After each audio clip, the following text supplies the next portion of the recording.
Dante concentrated. It was hard to talk right now, with the milk flowing through him. He had to concentrate. He looked at Adam and Andy, he wasn't sure which one was which. Cam, you, underhand, me. He said, focusing on each word. Then he took his thumb out of his mouth and tried again. Can, you, understand, me. Their heads turned to the sound of Dante's voice, but they didn't react otherwise. Hi. He waved to them. Neither of them waved back. One smiled and babbled a little, then fell over on his stomach. The other's attention drifted and he crawled to the other end of the pen as if Dante hadn't said anything. Even Midori was more intelligent than these two. They were placing him with the bottom-of-the-barrel babies, no doubt. Infancy would seem a blessing, a sweet release when compared to the loneliness of being with these two. Dante crawled over to a corner of the playpen. There he found a large teddy bear sitting in the corner. It was a big one, like the kind you'd win for 10,000 tickets at a carnival. Its right ear was stained darker than its left, more chewed up too. Dante gave in to the urge to compare and contrast. Yup, right ear was definitely better. His saliva glands kicked into high gear, and Dante began working up a fine drool. He held the body of the bear close to him for comfort. It was good. It was so good. If only everything in life, afterlife, whatever, could be this simple. A little voice in the back of Dante's mind told him it could be. Dante jerked up a little at that thought. Dante wanted to start humming Infant Sorrow's Fairy Wall, but decided against it. Humming might be taking it too far for the Judy's tastes, even if it was a song from a movie about a fictional rock star. He didn't want to give the Judys any excuse to send him back to the newborn room. Almost anything would be better than that. Dante instead adapted by taking a more meditative mindset. His body was comfortable so he could allow his mind to fixate on other things. The fact that it was comfortable doing something completely ridiculous was a moot point. He breathed in slowly, and out quickly, focusing on each breath till he had control. He began to be able to think clearly. The saint had lied to him. Dante had been certain that he would at least be with Lysa, and not mind-fucked. Then again, the saint never made any such guarantees, only that he would be returned to the main nursery. The old prick also never guaranteed that the Judys would forgive and forget, only that he would be treated as he was from the beginning, like a crawler instead of a newborn, and that the Judys would pick up where they left off, but not forgive and forget. Dante had assumed or been led to assume that he still had a fighting chance in this place. Dante felt angry. That bastard Jude had played him for a fool. It would have been worth going back to the newborn room if it meant swinging on the bony butthead and breaking his nose. It felt good to be angry. Righteous even. Dante might not have a fighting chance in this place anymore, but Jude wasn't the only one who'd fight a losing battle to the bitter end. His reverie was interrupted all too soon by a Judy's obnoxious chirps and coos. He opened his eyes. It was Green Dress again. Looks like Dante's found Teddy. Her again. Whatever variation on a theme this Judy was, it was definitely annoying. She came to the side. Come over here, little guy, Mama Judy's got something for you. Dante had to bide his time, to figure a way out of this. Best not to rattle cages right now. Grudgingly, he crawled towards her. It took him longer than it should have because he was dragging the bear with him in his mouth. The big clunky thing slowed him down. Oh, how cute. Someone thinks he's a puppy, Judy sang. This gave Dante an excuse to growl, and he took it. He was being practical though.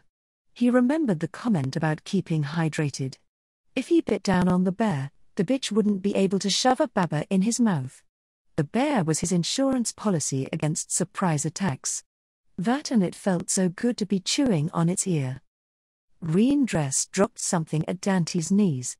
Dante took a closer look at it.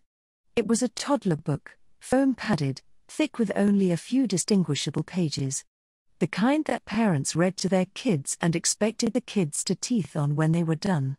It's my favorite book, the Judy said as Dante picked it up. I wrote it myself. I give it to all my babies when I first get them, and you're no different. Dante wearily turned it around in his hands, examining the front cover. The front cover had a picture of a baby reading a book. The book in the picture had the letters ABC written on it. The title of the book was You Can't Read. Dante opened the first page as he chewed on his teddy's ear. The first page was blank. So was the second one. So was the third, and fourth. Dante closed the book and looked up at Judy, still smiling at him. "Good baby," she said. He looked back down at the cover and realized that the text had changed. Instead of the words "you can't read" on the cover, Dante could only make out scribbled lines. Even the ABCs on the book had changed to nonsense scribble. He looked up to the alphabet wall, only to find that the entire alphabet was replaced by meaningless symbols. The letters hadn't changed, Dante realized. He had lost the ability to read. The Judy dangled another baby book in his face. Dante got a full view of the book before he snapped his head around the other direction. He couldn't read the title, but the book had a picture of a large red circle next to a little blue circle. Oh God! What had he just lost? Shapes? Colors? Opposites? What? Dante yelped and closed his eyes as he scooted back across the pen, leaving the teddy in the process. He bumped into a tower of wooden blocks, presumably alphabet blocks, not that Dante could tell anymore, and burst out crying. Or the Judy taunted as he curled up in the fetal position, "Wusamata baby? Did the big bad book scar you?" At one point in time, Dante had thought that the three wards of this Judy were all weaker-willed than him, that they were suicides who had given up on life before coming here to Limbo. Maybe they weren't. This Judy was vicious. She wasn't any run-of-the-mill, either. It was like she was a specialist in breaking people down to there. And now she was on consult and apparently giving tips to the others. He was aware of her presence when he felt her footsteps in the pen. He heard her declaring both of the regressed boys wet and felt her checking his own diaper. "Wet," she said. "But you all can wait till after lunch for me to change you." Neither of the regressed seemed to mind the decree, or even notice their privacy being violated. Had he really wet himself already without noticing? That was phase 1 of reaching the threshold.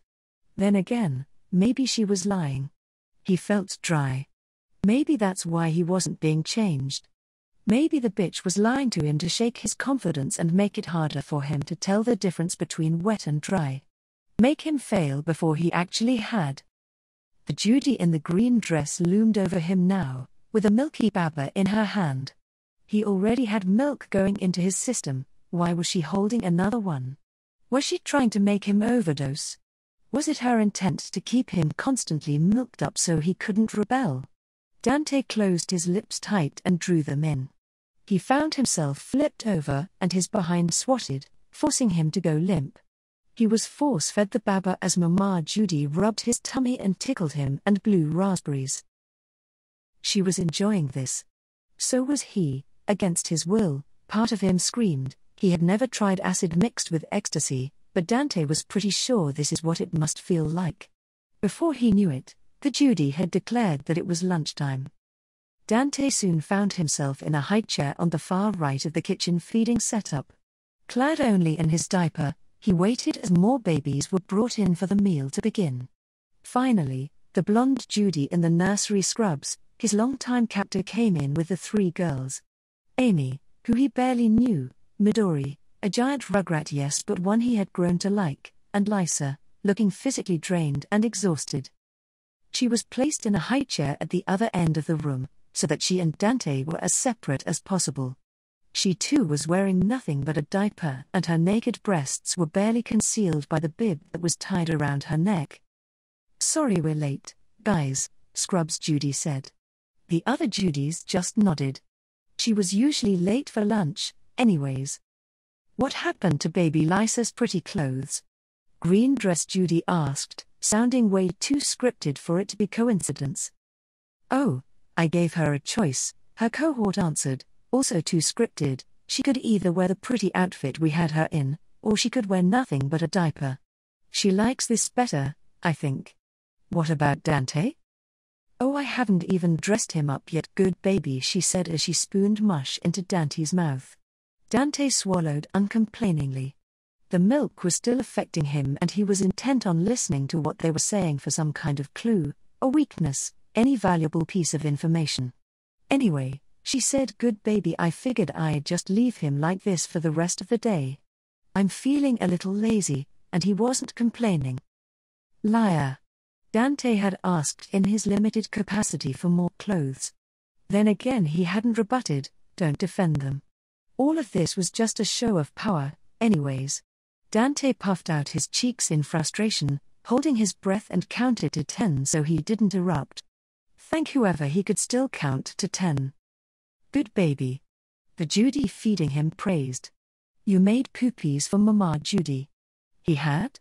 Dante shifted around. Sure enough, he could feel himself sitting in his own mess. He had pooped himself and not even realized. Maybe it was all of the angel milk, or maybe it was some kind of infant muscle memory, but Dante felt himself sliding unusually fast. The first step towards the breaking point was using your diaper without noticing. He had been free from the newborn room for half a day, and he was already back at that point. After a few more spoonfuls of baby food, Dante was fed a milky baba, refreshing the infantile feelings coursing through him. Dante was taken back to the play area. Mercifully, the Judy laid him down on a changing table and stuck a patchy in his mouth. He sucked contentedly while the Judy went to work.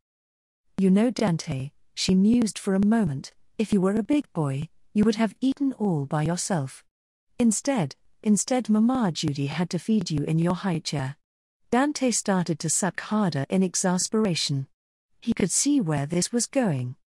If you were a big boy, you would have asked to go potty, instead of using your diaper, she continued, untaping the diaper. In fact, even if you were a big boy stuck in diapers, you would have been very upset at making such a mess. Instead you sat in a wet diaper most of the morning, and sat in a messy one halfway through lunch without even a sniffle. She lifted up Dante's legs. If you were a big boy, after using the potty, you'd wipe yourself, and pull up your big boy pants. But Mama Judy has to take your diaper off, clean you up with baby wipes, and sprinkle your cute little tushy with baby powder so you don't get all rashy. Dante grit his teeth onto the pacifier. Talk about blaming the victim. Dante couldn't help any of this, and she knew it. If you were a big boy, she kept going, you'd still be wearing the big boy pants you woke up in. But Mama Judy has to put a new diaper on you 'cause you made a big accident in the last one. But that's okay, you're just a baby. She picked Dante up and toted him over to the crib, laid him down and tucked him in. You're not a very good big boy, Dante, she concluded. But you're a wonderful baby. She kissed him on the forehead. Oh, and one more thing, baby. She whispered in his ear. The last 2 milky bubbas that I gave you didn't have any special milk in them. Everything you did as soon as you got over to my little play area was all you. Good baby. Dante got no rest during nap time. He was taken to a different play area with unfamiliar babies around him. Still, the layout was similar enough, and he could point out which ones were the survivors. They were the ones who seemed to be the most distressed, the ones getting the most attention from Judy's. People who Dante didn't even know were being cracked down on. He made one mistake, not even on purpose, and now the entire nursery was suffering for it. Praise the justice of the divine. Dante crawled up to a survivor, a young boy, younger than even Kevin, who was swearing up a storm as a Judy patted him on the head and walked away. Hey, dude, Dante said as he approached. What's going on here? The fascists have stepped it up another notch, that's what. The boy spat. I'd kill for something to suck on right now, but they won't let me have it. Says I have to be a big boy. They want me to say it. They want me to tell them that I want to be a baby. God damn it, I can't do it, but I'm losing my mind here. I think that's the point, Dante said dryly. Dante had long gotten over children speaking like middle-aged sailors here. Here, good one, buddy, the kid said. Name's Victor, what's yours? Dante, he answered.